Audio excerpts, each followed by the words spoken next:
Bonjour à tous, j'espère que vous allez bien. On se retrouve aujourd'hui dans ce nouveau podcast pour les formations en naturo avec Céline. Alors comment tu vas Céline?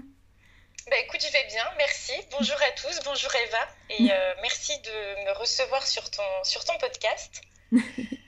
Alors est-ce que tu peux un peu nous présenter ton activité? Oui, alors donc je m'appelle Céline Oved, je suis naturopathe installée sur la région lilloise.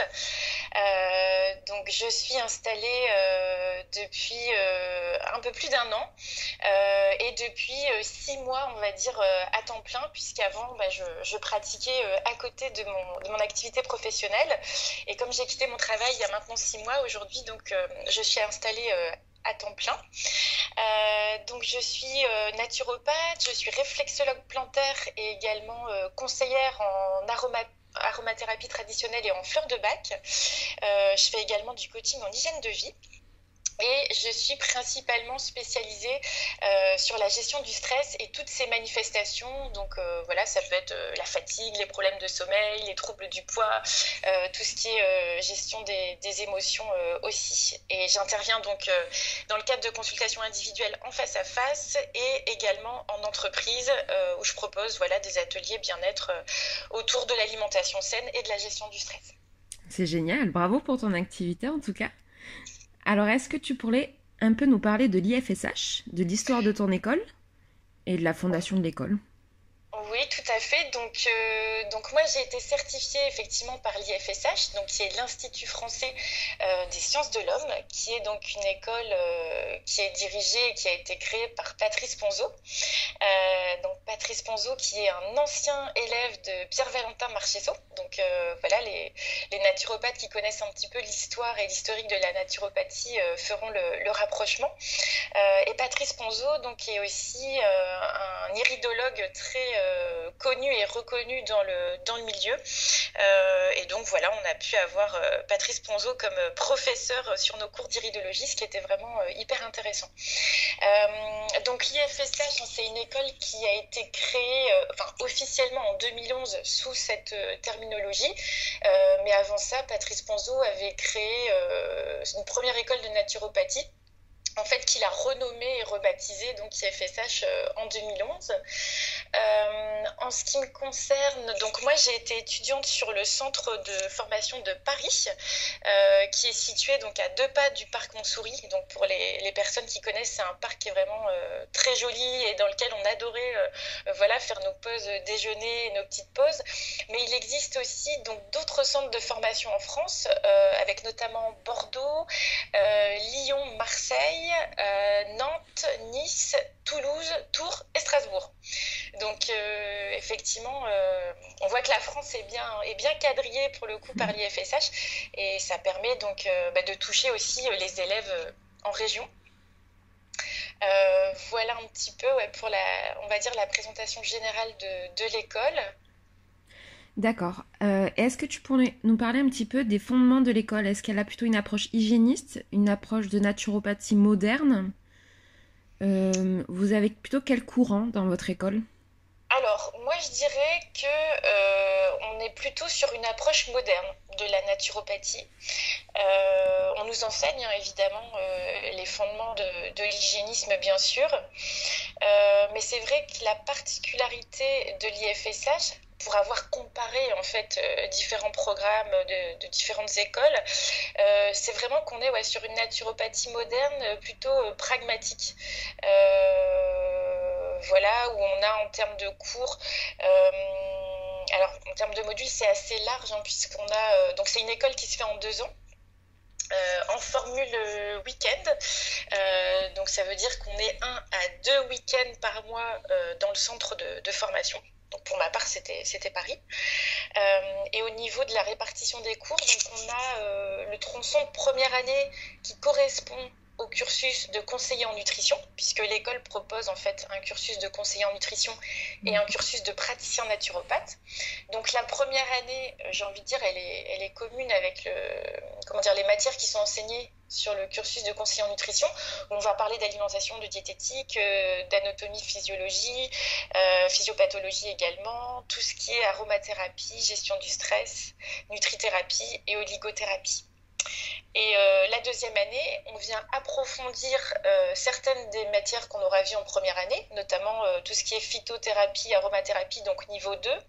On va voir tout ce qui est hydrothérapie, enfin voilà, la réflexologie plantaire également, qui est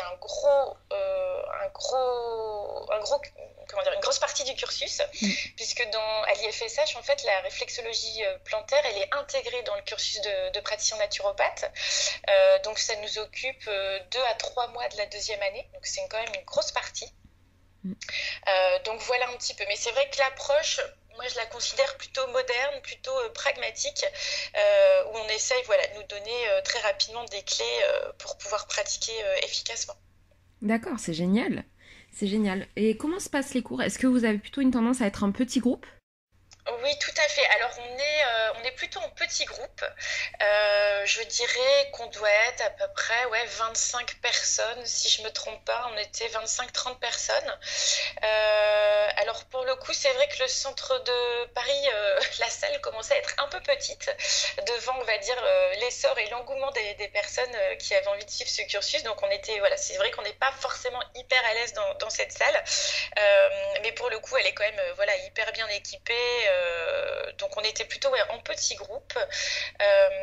Et du coup, c'est vrai que l'avantage, moi je trouvais que ça favorisait aussi les échanges entre nous, les Mm. discussions, parce que c'est vrai que l'avantage, c'est aussi de pouvoir partager nos points de vue, nos approches, de pouvoir comparer des choses. Et c'est ça aussi qui est enrichissant finalement dans le cursus. Je trouve que les échanges entre les élèves sont des fois aussi enrichissants que voilà, ce qu'on apprend au final. Je suis totalement d'accord. Surtout qu'on a souvent des personnes qui sont en reconversion, qui ont fait des études parfois de psychologie, d'autres métiers du bien-être. Donc c'est très intéressant d'avoir aussi leur retour sur certains cours. Tout à fait. Est-ce que tu pourrais nous parler un petit peu de l'équipe pédagogique? Alors oui, donc en ce qui concerne l'équipe pédagogique, alors je tiens quand même à préciser que selon comment dire, les centres de formation et leur localisation en France, on n'a pas forcément les mêmes professeurs. Bien sûr. Donc ça déjà c'est important de le noter. Donc moi je vais vous parler un petit peu de l'équipe pédagogique que j'ai eu l'occasion de rencontrer donc sur le centre de Paris. Je sais qu'il y a des profs voilà, qui sont présents à Paris et dans d'autres centres de formation, mais à l'inverse il y a des personnes qui sont présentes dans les centres de formation par exemple de Nice, de Tours, etc. que j'ai pas eu l'occasion de rencontrer. Mais je D'accord. dirais que globalement, il y a plutôt un bon niveau dans cette équipe pédagogique. On a beaucoup de professionnels qui sont en poste. Donc ça peut être des naturopathes, il y a des consultants en gestion du stress, des pharmaciens, ce genre de choses. D'accord. Et là encore, je trouve que le fait que comment dire, les formateurs ne soient pas forcément tous naturopathes, enrichit aussi leur discours et ce qu'ils nous apprennent. Puisqu'encore une fois, ils ont un angle qui est celui de leur profession. Mm. Nous, on a celui voilà, de futurs naturopathes. Et je trouve que, encore une fois, l'échange est hyper intéressant. Donc moi j'ai vraiment ouais, apprécié globalement l'ensemble des formateurs, peut-être à un ou deux près, voilà où pour le coup je les avais trouvés pas forcément super, mais à part ça globalement ouais, très satisfaite de l'équipe et des formateurs. D'accord, ça c'est génial, c'est bien d'être satisfait de l'équipe pédagogique dans l'école dans laquelle on est. Est-ce qu'ils sont à l'écoute? Est-ce qu'ils répondent à nos questions? Est-ce qu'ils sont là vraiment pour nous accompagner? Alors oui, dans le sens où souvent en début comment dire, de formation, donc ils nous donnent leur numéro de portable, leur email, etc. Donc là-dessus, on peut vraiment voilà, les joindre et leur poser des questions et ils nous font des retours. Là où c'était, on va dire, un petit peu plus réducteur, c'est que c'est quand on avait des questions, par exemple, des fois à la fin des cours, c'est vrai que des fois, bah, on était un petit peu en limite et c'était compliqué parce qu'il y avait les uns et les autres, voilà, le dimanche soir qui devaient reprendre un train pour repartir ou rentrer chez eux. Donc c'est vrai que ce qui était un peu plus gênant, c'était les questions en fin de cours où des fois c'était un petit peu compliqué d'avoir les réponses à toutes nos questions. Mais l'avantage, c'est qu'on pouvait toujours les contacter derrière par téléphone ou par mail et on avait effectivement un retour à nos questions. D'accord, ça c'est génial. Est-ce que tu pourrais nous parler des points positifs qui t'ont fait choisir cette école? Alors, les points positifs, déjà, c'est le rythme de la formation.